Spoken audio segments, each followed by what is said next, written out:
right? Second drill, what do we do? With their hands. What's their hand activation do? Hand activation looking for attack, right? So far, move our feet, look for our offense. What's the third one we did? Snap downs, right? Can't go under, go over them. I like to start every practice with those 3 drills because that's what wrestling is. You're moving your feet, looking for your offense, get ready to re-attack if it's not there. So those 3 things, if you get really good at them, next thing will start getting really good at wrestling, right? All these games, all these drills, they're really important because they translate and fun to do both. Today, I'm going to go over counterattack front headlock series. 3 of the 4 parts will be applicable for folk style. We'll add a little head pitch at the end. But first, I want to talk about pressure, right? In a front headlock position, move to a partner. Get in here. Perfect. Pressure. So get down here, please. A lot of people think that the pressure you need in a front headlock comes from your shoulder, right? You're here driving really heavy on your toes. I spent a lot of time thinking about this one. Pressure comes from your hips, right? So this is good, this is okay, but what's better is using what I call the turtle shell. Some I do a turtle shell. I make it really hard, and I make sure the top of my turtle shell is pushing on the back of my opponent's neck and going down and in, crunching them. So instead of pressure, I think of compression. So instead of one pinpoint, I'm crushing my opponent with my turtle shell. Head's high. Look at that. He can't handle that pressure. I need somebody big. So in the front headlock, I stop the shot, right? Right here is typically where you stop the shot.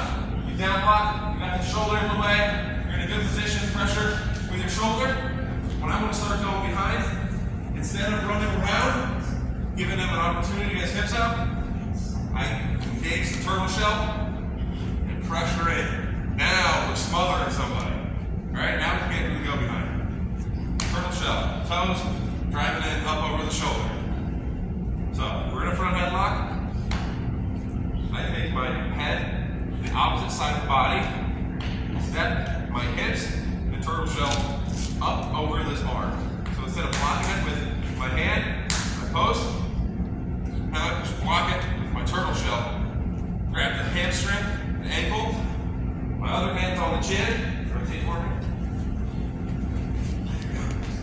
This hand's on the chin here. I'm turning it, making it long, and pulling it down.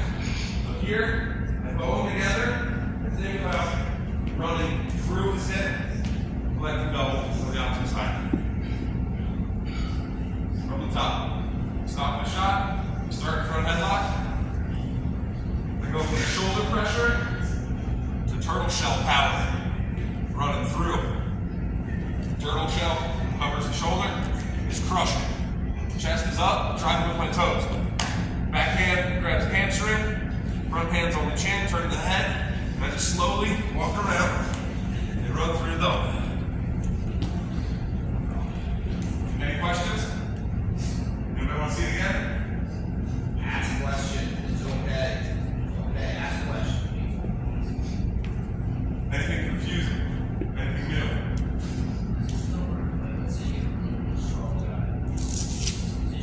Is that like constant? I don't know if you do it right. Absolutely. So, if you try running around with a really, really strong guy without applying this pressure, it's going to stick this arm up and move out of the way, right? So here you're using your body weight against it completely. You neutralize this arm by using your entire weight plus power against it. If he can stop you when you're doing that, you're wrestling free, right?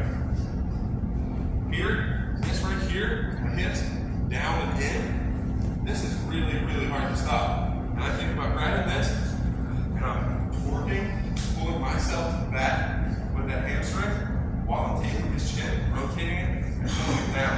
So in essence, I'm bringing his head down and butt up. If you get the head down and butt up, they can't spin. Here, they can spin. You pull that chin down the way, then you bow them. That's how you should do it.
Start working it. I'll be around. 1, 2, 3. If you're running behind, right? You're trying to run behind, someone grabs a single leg. Somebody grabs a single leg, I'm going to run behind. Oh, yeah. So, I cover this head, right? And I'm running, I cover my hands, I start running, he gets to my leg and is here. What I'm going to do is let go of this chin, I'm going to push away at the head, I'm going to punch him in the ribs with my forearm, right? And throw all of his weight this way. And then recover, and either spin the other way, or go back to it. But what he wants is direct pressure to build up on. If we sit back to back, and we both drive with our feet, we hook our arms, this direct pressure, right? We'll stand up. And we're the same side, right? We'll come to our feet. Now, if we're not facing the same direction, if we both drive backwards here, no one's standing up. So if someone's driving up on you with a single leg, right? And you drive back into them, they're coming up. So when someone drives in on a single leg, instead of going right on, they go away. They're driving into nothing. They're going to fall down. Redirect. Push their head away. Where their head goes, their body will follow. So I start spinning behind them. Ideally, I want to keep their head down, their head pops. They drive into a single leg. I push their head down, re-blizzard, get behind. Their head comes up, push it down, redirect, and then nothing changes. Got it? Go drill again. 1, 2, 3. Alright, we're moving to the next part of the series. So, we're still in the front headlock position, right? Snap down. We start chasing, we get that turtle shell, we start chasing, this mark is really good at circling away. So I can't get that. Right? Recover, try to get it again. Recover, we'll go one more time. Then we'll throw it by. Boom. Takedown, two right there.